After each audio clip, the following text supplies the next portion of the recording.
Welcome back everyone. In the last video I was finishing off this slow stitch piece that I was going to use in a fabric basket.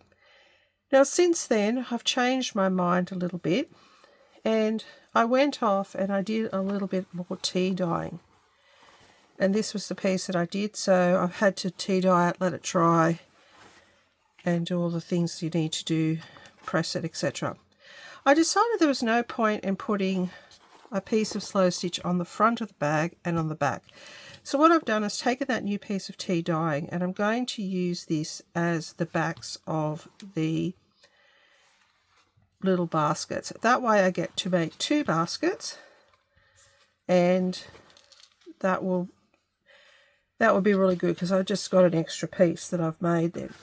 So I'm not taking it to the sewing machine today because I still haven't got my new lights and I'm having issues with lights.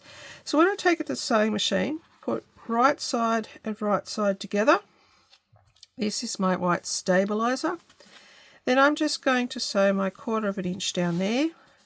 I'm going to sew my 1/4 of an inch down there. And I'm going to sew my 1/4 of an inch down there.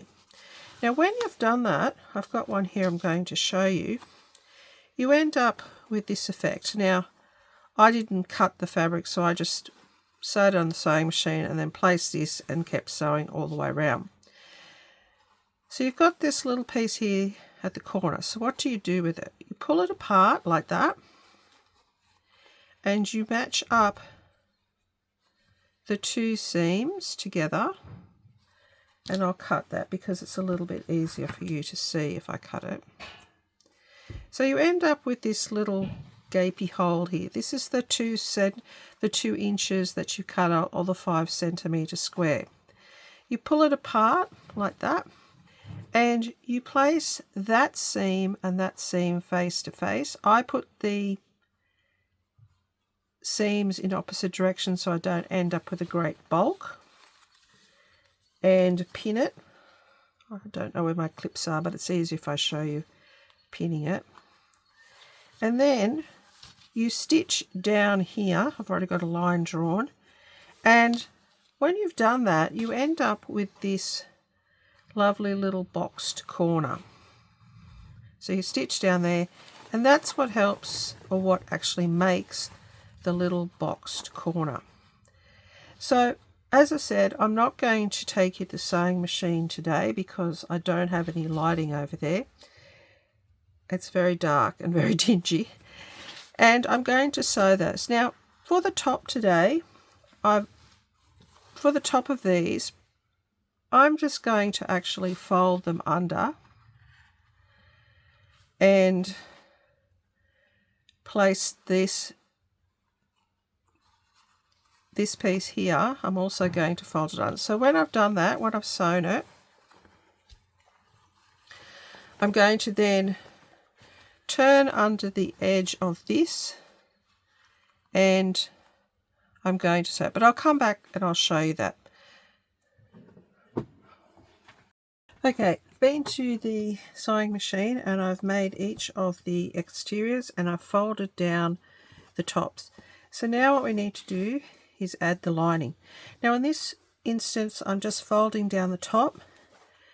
I've folded the lining, so this is the interior that you'll see, and this is of course going to go into the bag. So I'm just going to place this in the bag. I think that one goes with that one. They're a little bit different in size.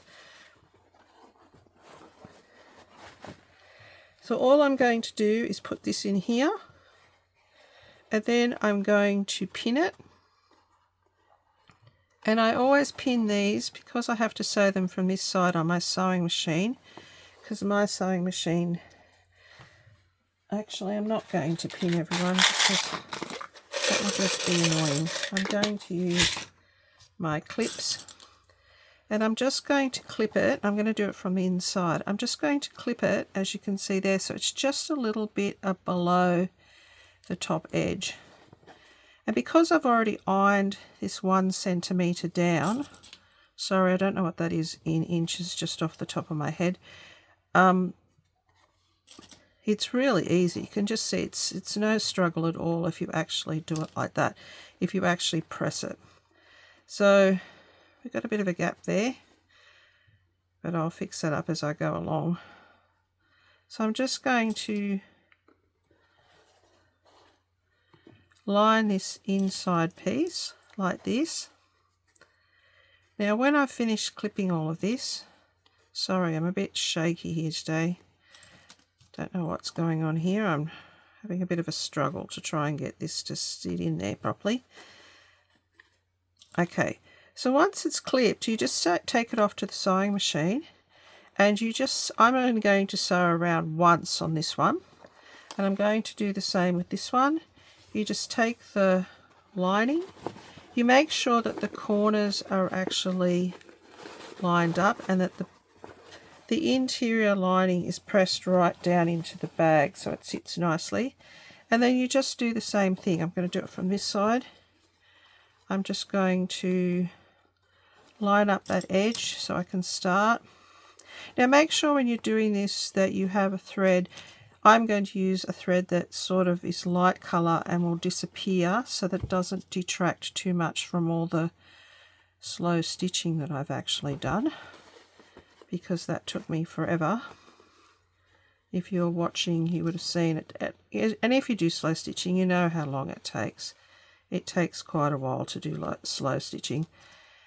So I'm just going to get this all settled in here. And then when I finish settling it in, I'm just going to take it to the sewing machine and do the same thing. So I'll finish that off and then I'll come back and I'll show you what it looks like. Okay everyone, I'm back from the sewing machine and this is what the little boxes have ended up with. I'm not doing any handles on this one. They're just going to be little boxes that you can use for whatever you like. Recently I was talking to someone and they said they use them to put as gift baskets when they give something to someone, and then they can use the basket afterwards. So I thought that was a good idea. I'm really happy with these, and I'm even happier that I decided not to put this on the back, because I really don't think they need to have two pieces of slow stitch on them. I might do another one a bit like a Japanese rice bag where I do that. But thank you for being here with me today. I hope you enjoyed this little adventure into making 2 more fabric baskets. I'm slowly getting quite a selection now that I'll be able to donate. And I hope they sell well. They usually do. There's something that seems to fly off the stall, so that's good. And it is for charity, so that's even better. So again, thank you for being here. If you like the video, please hit the like and subscribe button, because it really does help to get my video out there for YouTube to see it in the algorithm. Otherwise it's very difficult as a small channel to actually get viewers. And anyway, I just keep plugging on and creating, because that's what I really enjoy doing, is creating.